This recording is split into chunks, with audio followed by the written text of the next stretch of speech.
Halo teman-teman, perkenalkan nama saya Sansanur Rohman, saya dari Prodi Manajemen, NIM saya 2892350023. Di sini saya akan mempresentasikan tugas yang diberikan oleh dosen pengampu yaitu Bapak Mulyono SHMM. Di sini saya membawakan judul otonomi daerah. Oke, di sini ada pendahuluan. Yang pertama, otonomi daerah adalah kewenangan daerah untuk dapat mengatur dan mengurus berbagai kepentingan masyarakat secara mandiri serta berdasar pada aspirasi masyarakat. Yang kedua, menurut Undang-Undang Nomor 23 Tahun 2014 tentang Pemerintahan Daerah, otonomi daerah adalah hak, wewenang, dan kewajiban daerah untuk mengatur dan mengurus pemerintah dalam taraf kepentingan masyarakat. Yang ketiga, daerah otonom. Yang selanjutnya disebut daerah adalah kesatuan masyarakat hukum yang mempunyai batas-batas wilayah yang berwenang mengatur dan mengurus urusan pemerintah dan kepentingan masyarakat setempat. Menurut Prakarsa sendiri, berdasarkan aspirasi masyarakat dalam sistem negara kesatuan Republik Indonesia. Oke, selanjutnya ada pendapat para ahli tentang otonomi daerah. Menurut Syarif Saleh, otonomi daerah adalah sebuah hak untuk mengatur dan memberi perintah. Adapun yang diatur dan diberi perintah adalah daerah sendiri tersebut. Hak tersebut adalah hak yang didapat dari pemerintah pusat. Menurut Kansil, otonomi daerah menyangkut tiga hal. Hal tersebut adalah hak, wewenang, dan kewajiban. Tiga hal tersebut berkaitan dengan daerahnya, yaitu untuk mengatur sekaligus mengurus daerahnya, tertentunya sesuai dengan peraturan dari undang-undang yang masih berlaku. Menurut Widjaja, menjelaskan bahwa otonomi daerah adalah salah satu bentuk dari desentralisasi pemerintah. Bentuk tersebut pada dasarnya ditujukan untuk memenuhi kepentingan. Kepentingan yang dimaksud di sini adalah kepentingan dari bangsa dan negara. Menurut Philip Mahwood, otonomi daerah adalah hak yang berasal dari masyarakat sipil. Hak itu dimaksudkan untuk mendapatkan sebuah kesempatan, seperti kesempatan untuk diperlukan secara sama.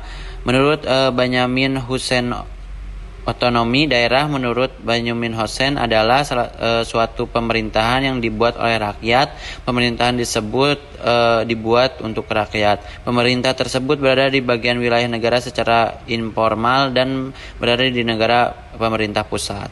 Selanjutnya ada asas otonomi daerah. Yang pertama, asas desentralisasi. Asas desentralisasi adalah sebuah penyerahan wewenang. Penyerahan tersebut dilakukan oleh pemerintah pusat pada pemerintah daerah. Pemerintah daerah memiliki wewenang untuk mengurus daerahnya tersebut secara mandiri. Hal ini berdasarkan dari asas otonom.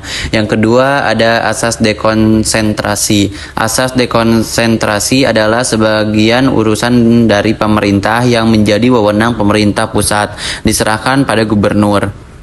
Hal tersebut karena gubernur adalah wakil dari pemerintah pusat. Gubernur sebagai wakil pemerintah pusat pada instansi vertikal di sebuah wilayah tertentu, atau pada gubernur dan wali kota atau bupati sebagai penanggung jawab dari urusan pemerintahan umum. Yang ketiga, tugas pembantuan adalah penugasan dari pemerintah pusat kepada daerah otonom untuk melaksanakan sebagian urusan pemerintah yang menjadi kewenangan pemerintah pusat atau dari pemerintahan daerah provinsi kepada daerah kabupaten atau kota untuk melaksanakan sebagian urusan pemerintah yang menjadi wewenangan daerah provinsi. Oke, selanjutnya ada tujuan otonomi daerah. Yang pertama ada politik, yaitu untuk mengikut sertakan dan menyalurkan aspirasi masyarakat baik untuk kepentingan daerah sendiri maupun untuk mendukung kebijakan nasional melalui proses demokrasi di lapisan bawah. Yang kedua ada segi manajemen pemerintah, yaitu untuk meningkatkan daya guna dan hasil guna penyelenggaraan pemerintahan, terutama dalam memberikan pelayanan terhadap masyarakat sesuai dengan kebutuhan mereka. Yang ketiga ada kemasyarakatan, untuk meningkatkan partisipasi serta menumbuhkan kemandirian masyarakat dengan melakukan usaha memperdayakan masyarakat menuju masyarakat yang mandiri dan memiliki daya asing. Yang keempat ada ekonomi pembangunan, untuk melancarkan program pembangunan menuju tercapainya kesejahteraan rakyat. Selanjutnya ada jenis-jenis otonomi.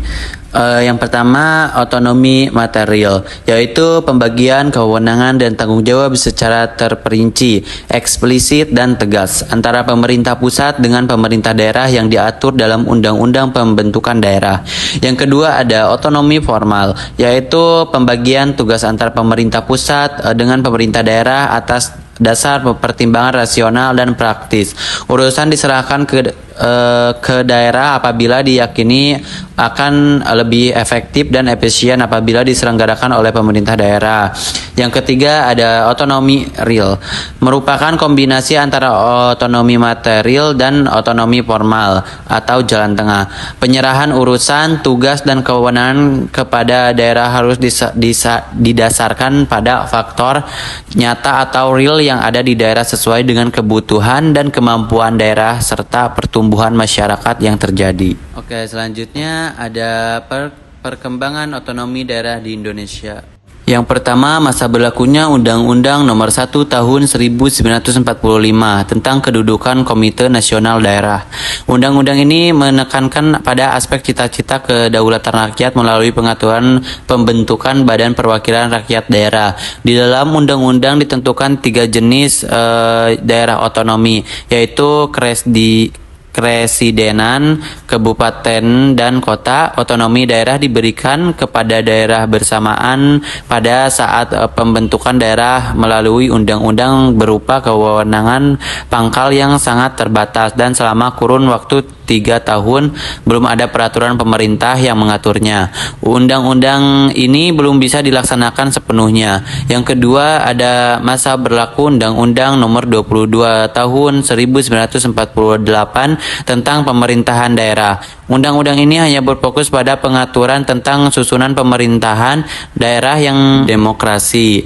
Di dalam undang-undang ini ditentukan 2 jenis daerah otonom, yaitu daerah otonomi biasa dan daerah otonomi istimewa, serta ada 3 tingkatan daerah otonom, yaitu provinsi, kabupaten atau kota besar, dan desa atau kota kecil. Undang-undang ini juga belum bisa dilaksanakan sepenuhnya.